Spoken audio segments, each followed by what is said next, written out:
అమ్మా వచ్చి అమ్మా అన్నం పెట్టంటే అరే నీ ప్లేట్లో ఇంకా ఊరిని తిరిగి ఒకరా నాన్న అంటే అమ్మా వాళ్ళు నా స్నేహితులే.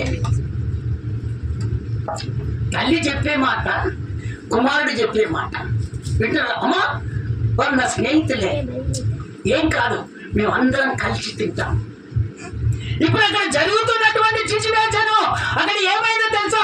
ఒక స్నేహితునికి అనారోగ్యం వచ్చేసింది, ఒక స్నేహితునికి అనారోగ్యం వచ్చింది. వీరందరూ కలిసి కూర్చొని తినేవాళ్ళు, ఏది చేసినా కూడా సంతోషంగా చేసుకునేవాళ్ళు, ఒకరికొకరు పంచుకునేవాళ్ళు, ఒకరు కుటుంబం గురించి ఒకరికి చెప్పేవాళ్ళు, వీరంతా ఐక్యత కలిగి జీవించేవాళ్ళు.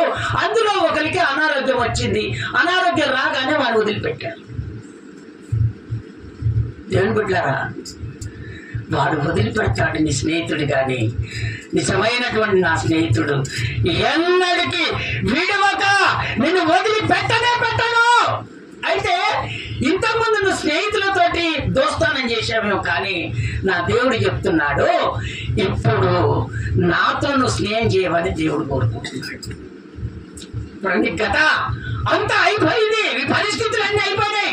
ఇప్పుడు నీవు నా మార్గానికి వచ్చావు, నాతో స్నేహం చేస్తున్నావు కనుక ఇప్పుడు నాతో స్నేహం చేయి. నువ్వు నాతో స్నేహం చేస్తే నీకు కావలసినటువంటి ఆశీర్వాదాన్ని నేను నీకు ఇస్తాను. చేతులెత్తి స్తోత్రాలు చెప్తారా గట్టిగా? ఇంకొకసారి గట్టిగా చెప్తారా? అక్కడ ఆ భక్తునికి ఏమొచ్చిందని ఒళ్ళు నిండా కురుపులు వచ్చాయి. ఏమొచ్చాయి? కురుపులు. ఒళ్ళు నిండా కురుపులు వచ్చాయి. చూడండి, ఒక స్నేహితునికి ఒక జబ్బు వచ్చింది, ఒక స్నేహితురాలికి ఏదో అనారోగ్యం వచ్చింది, ఒక స్నేహితుడు ఉండి ఉండి ఉండి పెద్ద ఆసుపత్రి ఆశీర్వదించబడి అంటే అంతస్తాయి పెద్దోడయి చిన్నగా డౌన్ అయిపోయాడు అనుకో. ఇట్లాంటి ఈ పరిస్థితులలో ఈ డౌన్ అయిపోతే వాళ్ళ దగ్గరికి వెళ్ళాలి, ఇంకా ఈ అనారోగ్యం వస్తే వాళ్ళ దగ్గరికి వెళ్ళాలి. వాడు పెట్టినప్పుడు తింటారు, వాడు చేసినప్పుడు తింటారు, వాళ్ళు లేకపోతే చూస్తా ఉంటారు. అబ్బా ఇంకా రాలేదా, ఇంకా రాలేదా? ఇప్పుడు మనం చిరంజీవి గురించే మాట్లాడదాం. దేవుడు చెప్తున్నటువంటి మాట. ఇప్పుడు చిరంజీవి డ్యూటీ దిగి వస్తాడు, అందరు కూర్చొని ఆలోచన చేస్తా ఉంటారు, ఎప్పుడు వస్తారు ఎప్పుడు వస్తారు ఎప్పుడు వస్తారు ఎప్పుడు వస్తారు. మన దినాన అట్లా వద్దిపేట దిక్కు పోయేద్దాం నాన్న అని చెప్పానంటే వెళ్ళాం. అక్కడికి ఫోన్ వచ్చినా వచ్చే తాగుదాం, ఏం తాగుదాం? నేను దేవుని నమ్ముకున్నా, ఎంత చక్కగా సువార్త అందిస్తున్నా. చేతులెత్తి స్తోత్రాలు చెప్తారా గట్టిగా? అందుకనే దేవుడు బిడ్డలారా, ఈ రోజులలో కుటుంబాన్ని చెడగొట్టుకుంటున్నాం అంటే కారణం ఏంటంటే చెడు స్నేహం. చెడు స్నేహం వల్లనే మన కుటుంబాన్ని కలాలి. మనం మంచోళ్ళమే, మనకు పనులు వస్తాయి, అన్ని వస్తాయి.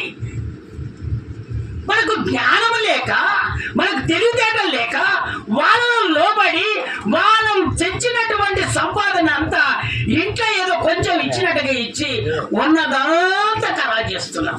అయితే ఈ రోజులలో ఎందుకు ఆ విధంగా చేస్తున్నాం అనేది ఒక ప్రశ్న నీకు రావాలని నా దేవుడు ఈ రోజు నిన్ను కోరుకుంటున్నాడు. నువ్వు సాధలేక కాదు, పని చేయలేక కాదు, నీకు అన్ని వచ్చు, కానీ సాతానుడు నిన్ను వెరవేస్తాడు. నేను బ్రతకనియొద్దని మన ఆశ. అందుకనే దేవుని బిడ్డలారా, అక్కడ 10 మార్లు మళ్ళీ రిపీట్ చేయండి. 10 మార్లు మీరు నన్ను నిందించిదిరి. నాకు 10 మార్లు నన్ను నిందించిరి, అవమాన పాలు చేస్తుంది. అయినా నేను ఈ సత్యాన్ని వదిలిపెట్టను, దేవుని వదిలిపెట్టను. దేవుడు ఏదో ఒక రోజు నన్ను ఆయన దీవిస్తాడు, ఆయన నేను చూస్తాను. ఆయన ఖచ్చితంగా నేను నా శరీరములో ఆ ఊపిరి ఉన్నంత వరకు నేను ఆయన కొరకు, నేను ఒకవేళ నా ఊపిరి పోయినా కూడా నా జీవితం అంతా నా యేసయ్యకే అని ఆ స్నేహితులతో చెప్పారు. వీళ్ళేమో తిడతా ఉన్నారు. అందుకనే దేవుని బిడ్డలారా, ఈరోజు ఒక స్నేహితుడు నీవు మంచి మార్గంలో నడుస్తున్నప్పుడు అనేక మంది స్నేహితులంతా కట్టుకొని నిన్నేం చేస్తారంటే, ఒరేయ్ ఒక సిగ్గు దానికి ఏమన్నా ఈ రోజులలో ఉన్నవారు గొప్ప అని అంటాడు. అనేకమైనటువంటి ఈ ఇబ్బందులు అరే ఇదొక బ్రతికేనా? కొంతమంది అంటారు అయ్యో ఎప్పుడు భార్య పక్కనే ఉంటాడు, ఒక్కసారి ఇది ఏంటంటే ఈ సిచ్యువేషన్ ఏ విధమైన చెడగొట్టాలి, ఇది ఏ రకంగా చెడగొట్టాలి. వీడు మంచిగా అయితే మన వాని దగ్గరికి మనం పోవాలి కదా, మన దగ్గర మనం పోవాలి కదా మంచిగా అయితే. మన ఆ స్థితి మనకు రాకూడదని ముందుగాట్లే వీడు ఏం కావాలో వాణ్ణి అణిచివేయటానికి ఆ ప్రకారంగా సాతానుడు కుమ్మక్కై నిలబడతాడు. దేవుని బిడ్డలారా, అందుకనే యోబు చెప్తా, ఇదిగో నా ప్రాణం పోయినా, నేను కృషించిపోయినా, నాకు ఏది జరిగినా నేను దేవుని అంగీకరించాను, దేవునితోనే బ్రతుకుతాను. నేను ఉన్నా లేకపోయినా ఆయనను మాత్రం ఖచ్చితంగా నేను చూస్తాను, ఆయన రాజ్యంలో నేను చేర్చబడతాను, నా కొరకు నా దేవుడు ఖచ్చితంగా ఓ రోజు వస్తాడు, నేను ఆయన చూస్తాను అని పట్టుబట్టాడు. దేవుని బిడ్డలారా, దేవుని అంగీకరించినటువంటి నీవు ఎన్నో లేస్తాయి, చేసినంత మాత్రాన దేవుని వదిలిపెట్టి నువ్వు బయటికి వెళ్ళొద్దు. ఏదో ఒక రోజు నీ కుటుంబంలో ఇదిగో ఆశీర్వాదం కలగజేయాలని దేవుడు కోరుకుంటున్నాడు. ఇదిగో ఎవరింట్లో ఒక ఇంట్లో ఇదిగో ఒంట్ల కుప్పల మాదిరిగా ఇల్లంతా నిండిపోతుంది. స్తోత్రం చెప్తారా ఒకసారి గట్టిగా, ఇంకొకసారి గట్టిగా చెప్తావా? నీ జీవితం అంతా మారిపోతుంది, నీ జీవితం అంతా మారిపోతుంది. నువ్వు అనుకుంటున్నావు ఎంతమంది హెచ్చరిక చేశారు, వాళ్ళ మధ్యలో ఇదిగో నువ్వు లేచి తిరగబోతున్నావు. చదవండి, ఆ మాట చదవండి. ఇంకొక యోబు పుస్తకము 19వ అధ్యాయము 6వ వచనములో ఒక మాట చదవండి. అలాగైతే దేవుడు నాకు అన్యాయము చేసినని తన వలలో నన్ను చెక్కించుకొనవలనే మీరు తెలుసుకోండి. ఆయన వలలో నన్ను చిక్కించుకున్నాడు. నాకు న్యాయము తీయట్లేదని మీరు అనుకుంటున్నారు, కానీ నా దేవుడు ఎప్పుడు నన్ను వలలో చిక్కించుకున్నాడని స్నేహితులకు చెప్తున్నాడు. స్తోత్రం చెప్తారా ఒకసారి గట్టిగా? ఆయన వల ఎలాంటిదో తెలుసా? ఆశీర్వదించే వల. ఆయన వల ఎలాంటిదో తెలుసా? అనారోగ్యాల నుంచి విడిపించే వల. ఆయన వల ఏంటిదో తెలుసా? జ్ఞానం లేని వారికి జ్ఞానం ఇచ్చే వల. ఆ వల ఏంటో తెలుసా? చీకటి బంధకాలకెళ్ళి విడిపించే వల. ఆ వల పరిశుద్ధాత్మ దేవుడు ఆయన చుట్టూ కమ్ముకొని ఉన్నాడు. ఎంతమంది వచ్చినా కూడా అందులో ఆయన వల వేసి పెట్టుకున్నాడు. ఎవరిని? యోబును. అందుకనే దేవుని బిడ్డలారా, దేవుడు నిన్ను ఆల్రెడీ వల వేసుకొని పట్టుకున్నాడు. నీకు న్యాయం తీర్చట్లేదు, నీ కోరికలు పోవట్లేదు, నువ్వు ఎంతకాలమై ఎంతమంది హత్య చేయొచ్చు, ఆల్రెడీ ఆయన వల వేసుకొని నిన్ను కాపాడుకోవడానికి వల వేసించాడు. ఆ వలలో నుంచి నువ్వు నువ్వు బయటికి వెళ్ళకూడదని నా దేవుడు కోరుకుంటున్నాడు. అందుకనే దేవుని బిడ్డలారా, ఆయన తన స్నేహితులకు చెప్తున్నటువంటి మాట, ఒక్కరు కూడా దగ్గరికి రాలే, బాగలేనప్పుడు ఒక్కరు దగ్గరికి రాలే. చదవండి, ఆ మాట చదవండి. అదే యోబు పుస్తకము 19వ అధ్యాయము 22వ వచనం చదివి వినిపించడానా? నా శరీర మాంసము ఇక వినండి, నా శరీర మాంసము పోవుట చాలుననుకొనగా దేవుడు నన్ను తరుమునట్టుగా మీరు ఎలా నన్ను తరుముదురు? మీరు ఎలా నన్ను తరుముతారు? చూడు, కరెక్ట్గా నిలబడ్డారు. దేవుడైనా నన్ను తరమాలి కానీ నేను ఒక అనారోగ్యం చేత బాధపడుతున్నప్పుడు మీరెందుకు నన్ను తరుగుతారు? మీరెంత చేసినా కూడా తాగుల్లోనికి నేను రానురా, ఈ పాపం పనుల్లోనికి నేను రానురా. మీరు ఎంత నన్ను మోసం చేయాలని ఎంత పెందంగా తగ్గినా కూడా నేను అప్పగించుకున్నాను నా దేవునికి, నా దేవుళ్ళ నుంచి నేను బయటికి వెళ్ళనురా అని వీళ్ళు ఏం చేస్తారు? తరుగుతా ఉన్నారు. ఎట్లబడి చెడగొట్టాలి అంతే, ఎట్లబడి చెడగొట్టాలి. అందుకని దేవుని బిడ్డలారా, ఈరోజు నువ్వు చెడిపోతున్నావు అంటే కారణం ఏంటంటే, ఇదిగో నీకు జ్ఞానం ఇచ్చేది దేవుడు లేక, తెలివినిచ్చే దేవుడు లేక, ఆ జ్ఞాపకం ఉంది కానీ సాతానుడు ఏం చేస్తున్నాడంటే తారుమారు చేసేస్తున్నాడు. ఇప్పుడు నా దేవుని జ్ఞానం నీకు ఇచ్చాడు కనుక నీవు ఎవరితో ఏ విధంగా ఉండాలో ఆ ఆలోచనతోటి నువ్వు బ్రతకాలని నా దేవుడు ఈ రోజు కోరుకుంటున్నాడు. స్తోత్రం చెప్తారా ఒకసారి గట్టిగా? ఒక్క కంచంలో తిన్నటువంటి స్నేహితులు దేవుడు తరిమినట్టే వాళ్ళని తరుగుతున్నాడు. ఏమా ఈ రోజు ఒక తట్టు తగిలింది నా స్నేహితులని నువ్వు కూర్చుంటావు. ఇల్లు మంచిదని చీకట్లో వచ్చి ఇంట్లో పండుకొని వెళ్ళిపోవాలని వచ్చేస్తాం. అంత మాత్రాన నువ్వు గెలిగితే ఎంత పాపం అది, ఎంత పాపం అది. ఆ మంచోడిని మంచిగా చేయరు కొంతమంది. అందుకనే చెడు స్నేహం వలన మన జీవితాలన్నీ ఖరాబ్ అవుతున్నాయి. ఇంకొక మాట చదువుతామన్నా, అదే 25వ వచనం ఒకసారి చదివి వినిపిస్తావా?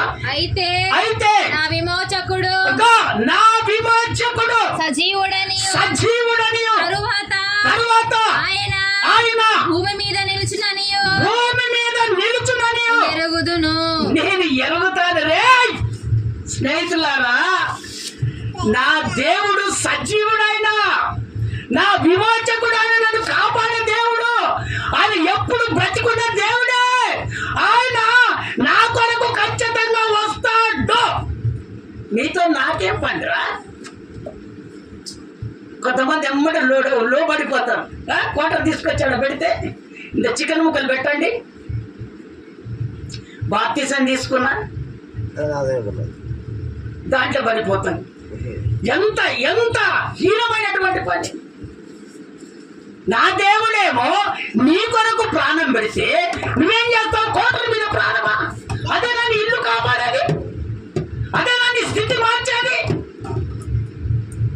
నువ్వు మంచుకుంటే ఒక నాటు కోడినైనా తీసుకొని వచ్చి కూర్చొని తన పిల్లలతో కలిసి నువ్వు ఖచ్చితంగా కూర్చొని తింటే అది ఎక్కడి ఆశీర్వాదం అయ్యా?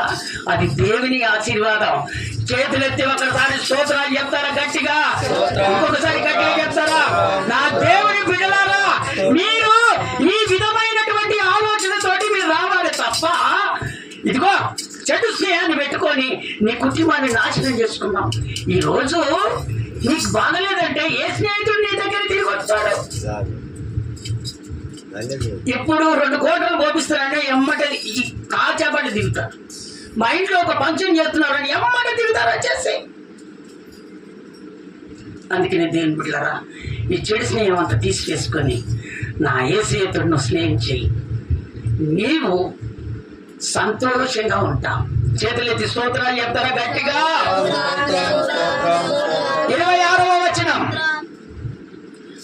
ఇలాగు నా చర్మము చూడు, నా చర్మము చితికిపోయిన తరువాత శరీరముతో నేను దేవుని చూచెదను. అర్థమవుతుందా తల్లులారా? దేవిని అంగీకరించి కొంతమంది ఏం చేస్తారంటే ఏదో ఒక మాయ మాటలు చెప్పేసరికి, అమ్మా నేను గట్టి పోయి వచ్చాను, ఎందుకమ్మా నువ్వు అక్కడికి పోయేది? ఖరా చేస్తా. నామకార్థులు దేవుని నమ్ముకొని అన్యులలో కలిసిపోతారు. ఏమా ఆయన ఏమంటే మళ్ళీ రిపీట్ చేయ, వాక్యం రిపీట్ చేయి. ఇలాగు నా చర్మము చితికిపోయిన తరువాత శరీరముతో నేను దేవుని చూచెదను. నేను దేవుని చూస్తా. ఇది నిత్య నిబంధన.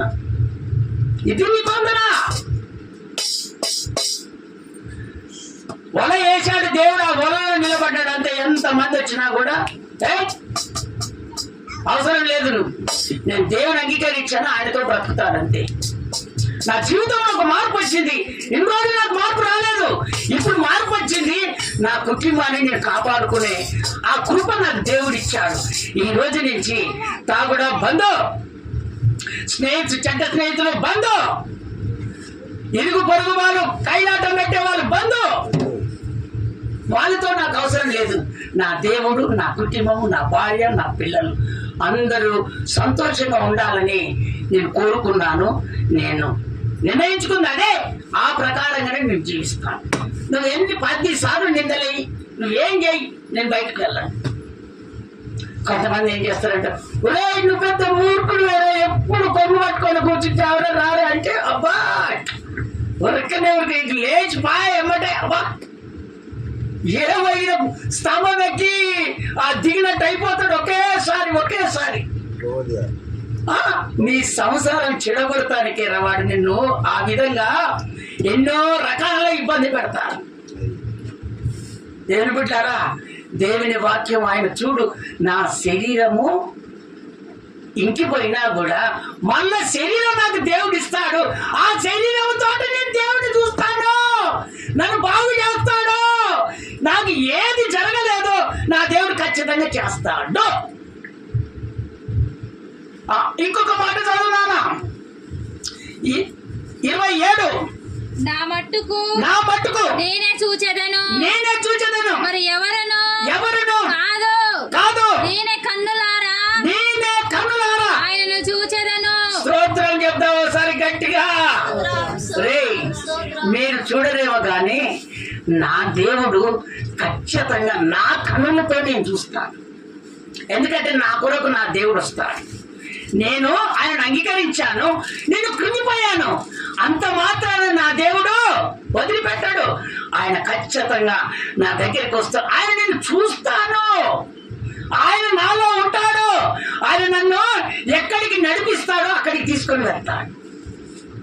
అందుకనే దేవుని బిడ్డలారా, చెడు స్నేహాన్ని నువ్వు తీసివేసుకుంటే నీ కుటుంబము ఆశీర్వదించబడుతుంది. ఎప్పుడైతే నీ చెడు స్నేహం పోతో నీ కుటుంబం ఆశీర్వాదం. డబ్బులు లేక బాధపడుతున్నావా దేవుని బిడ్డలారా, ఈ రోజు ఒక స్నేహితుడు నిన్ను గుంజగానే వేలు నువ్వు ఖర్చు పెడతావు, కానీ కుటుంబంలో ఏదైనా తక్కువ పడితే కుటుంబంలో నువ్వు డబ్బులు ఇవ్వవు. ఎందుకని అట్టాటప్పుడు సంసారము వాళ్ళతో చేస్తావా లేదా ఇంట్లో సంసారం చేస్తావా? వాళ్ళతో సంసారం చేస్తే నీ సంసారం చెడిపోద్ది. ఇంట్లో సంసారం చేస్తే కుటుంబము ఆశీర్వదించబడుతుంది. స్తోత్రం చెప్తాను అవసరం గట్టిగా చదవండి ఒక వాక్య భాగాన్ని. సామెతల పుస్తకం సామెతల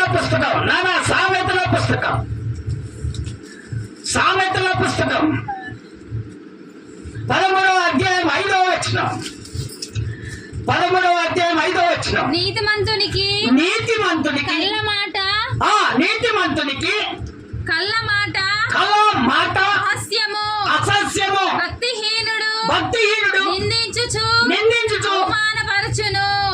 ఈ భక్తిహీనుడుకున్న పని ఏంటంటే నిందిస్తాడు, వాడు అవమానం పాలు చేస్తాడు. ఎందుకంటే వాడు కోరుకునేది అదే, నువ్వు చెడిపోవాలని. ఇదిగో నీతిమంతుడంట, నా కళ వచ్చిందమ్మా, ఇదిగో నీతోటే మాట్లాడాడు నాకు దేవుడు. ఆ కళ మాటలు నీతి మందిరికి అవసరం లేదట, అవి వాటితో పని లేదట. ఇదిగో భక్తిహీనునికి ఇవన్నీ వానికి కలిసి ఉంటాయి. అందుకనే భక్తిహీనుడు మనం క్యాచ్ చేయాలి. ఎప్పుడైతే భక్తిహీనుని మనం క్యాచ్ చేస్తామో మన కుటుంబము బాగుపడుతుంది. కొంతమంది ఆ సందులో ఉంటారు కానీ వారిని గమనించలేకపోతారు. ఇప్పుడు ఆ లింగమే కదా, ఆయన పేరు లింగమే.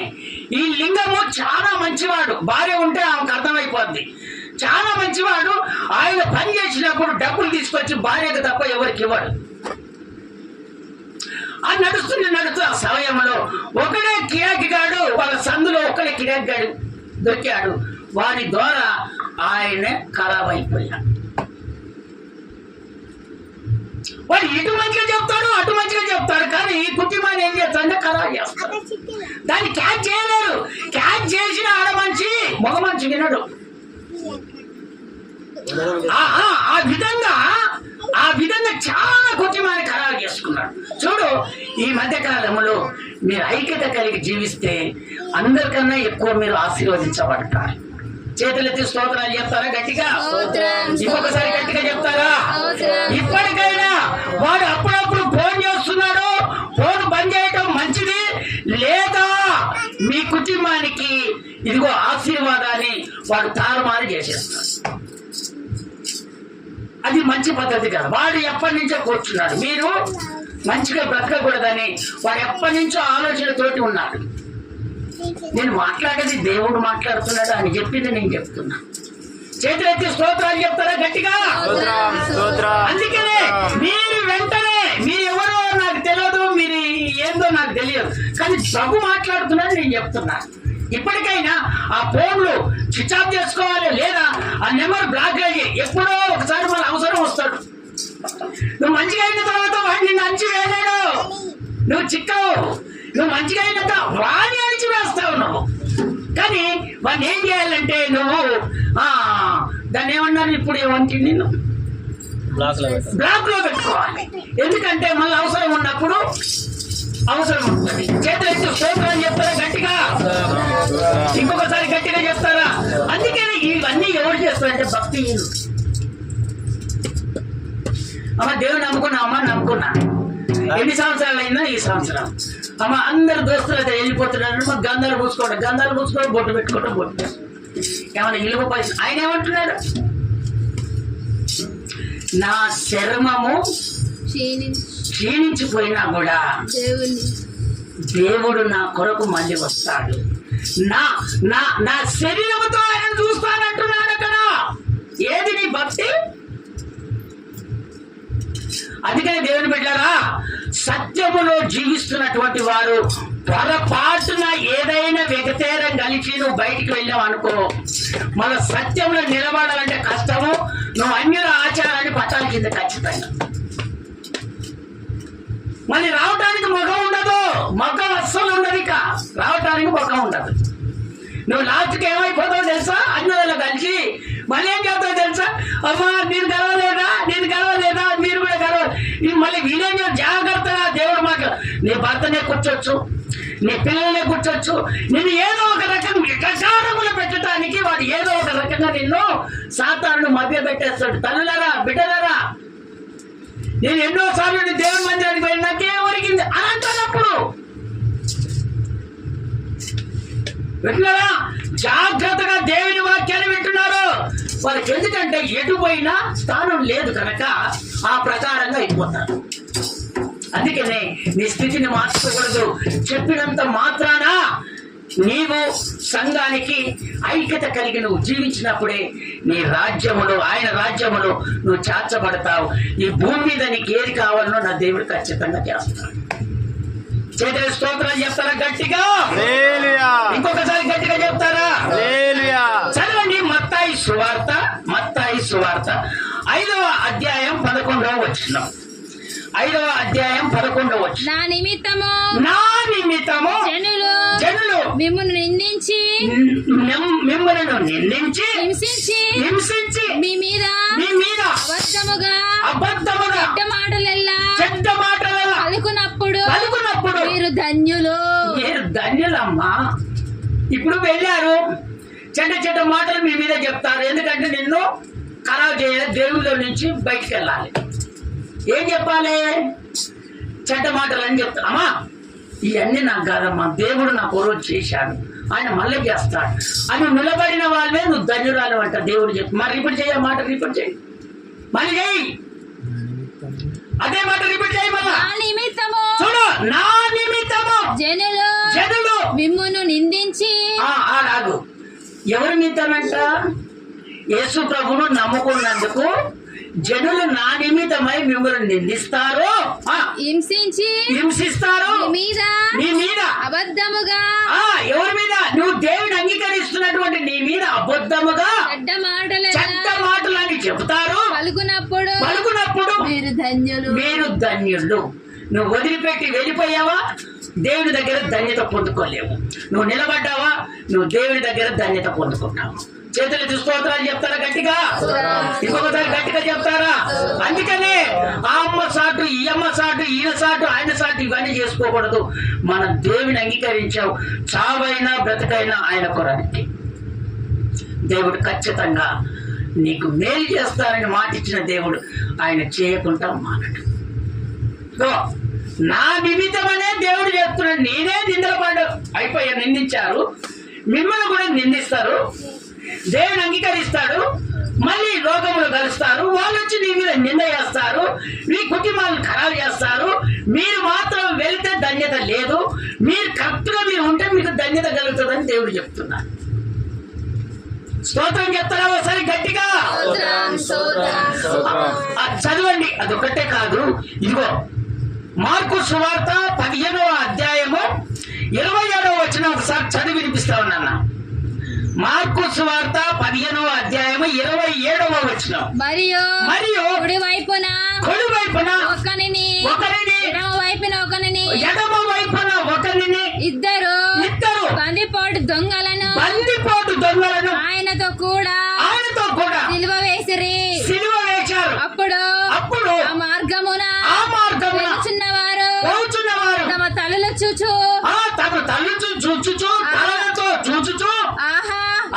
దేవాలయమును పడగొట్టి 3 దినములో కట్టువాడా.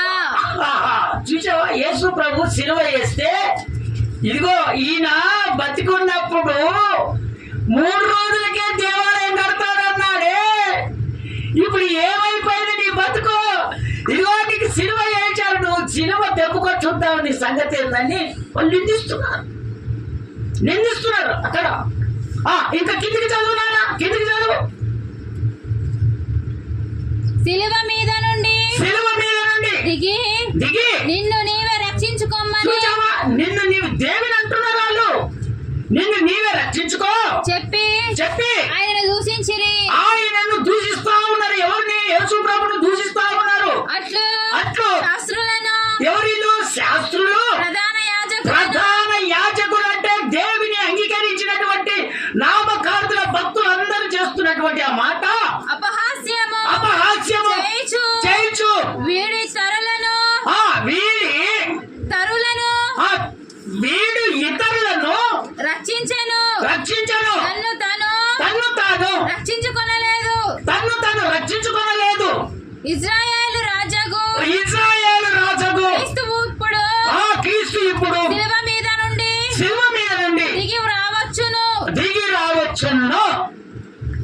చేతులెత్తి స్తోత్రాలు చెప్తారా? నేను చెప్తాను. ఇక చేతులెత్తి స్తోత్రాలు చెప్తారా?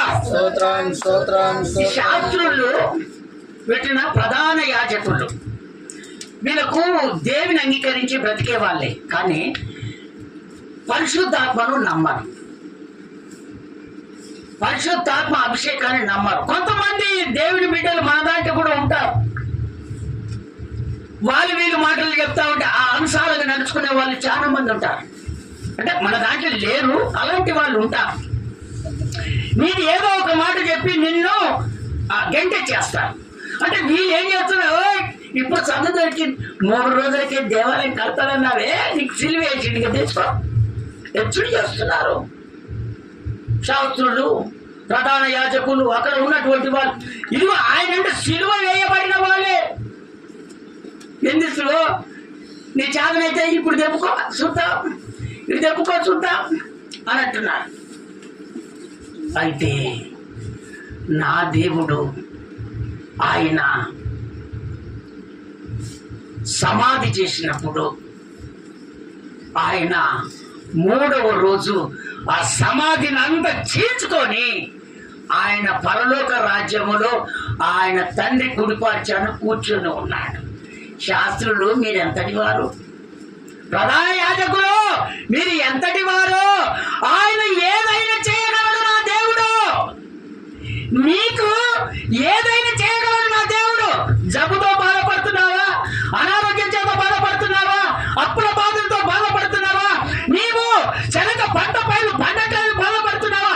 ఆయనకు అసాధ్యమైనది ఏమి లేదు, ఆయన అన్ని చేయగలడు. కానీ చూసే వాళ్ళు హెచ్చడి చేసినంత మాత్రాన నా దేవుని మీద ఉన్నటువంటి ప్రేమ, ఆ ప్రేమను నువ్వు దూరం చేసుకోవద్దని దేవుడు చెప్తున్నాడు. వాళ్ళు హెచ్చడి చేశారు, నిందించారు, అనేకమైన చేశారు, మరి ఆయన తిరిగి లేచాడు. అప్పుడేం చేస్తున్నారు వీళ్ళు? అప్పుడేం చేస్తారు? లేపాలు వేసుకుంటారు. అందుకనే దేవుని బిడ్డలారా, నీకు చేస్తానన్నది దేవుడు ఖచ్చితంగా చేస్తాడు. నువ్వు మర్చిపోకూడదు. ఖచ్చితంగా దేవుడు ఖచ్చితంగా చేస్తాడు. ఇదిగో యోబును భార్య దూషించింది, పిల్లలు దూషించారు, పని మనుషులు దూషించారు, ఇంట్లో పనిచేసే పని మనుషులు కూడా దూషించారు యోబును. తర్వాత దేవుడు 7 కుమారులు ఇచ్చాడు. ముగ్గురిని కుమార్తెలు ఇచ్చాడు. చేతుల స్తోత్రాలు చెప్పండి గట్టిగా. ఎందుకు దేవుడు ఇచ్చాడో తెలుసా? నేను చెప్పినట్టుగా నడుచుకున్నాడు కనుక. ఇదిగో ఒక్క ఆశీర్వాదం ఉంటే రెండంతల ఆశీర్వాదం